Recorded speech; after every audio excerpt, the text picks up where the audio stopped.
আল্লাহ রাব্বুল আলামিনকে সাক্ষী রাখিয়া ওয়াদা করিতেছি যে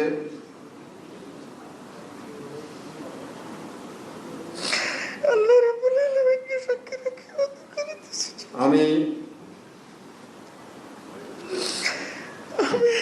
আল্লাহ তাআলা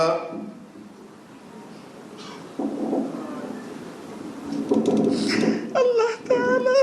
ও তাহার রাসূল সাল্লাল্লাহু আলাইহি ইসলামের আদেশ পালন ও তাহার রাসূল সাল্লাল্লাহু আলাইহি সাল্লামের আদেশ পালন ও আনুগত্যকে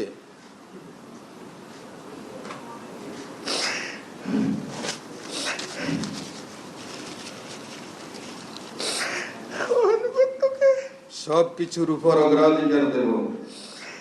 সবকিছুর উপর অগ্রাধিকার দেব ও সর্বাধিক গুরুত্বপূর্ণ মনে করিব।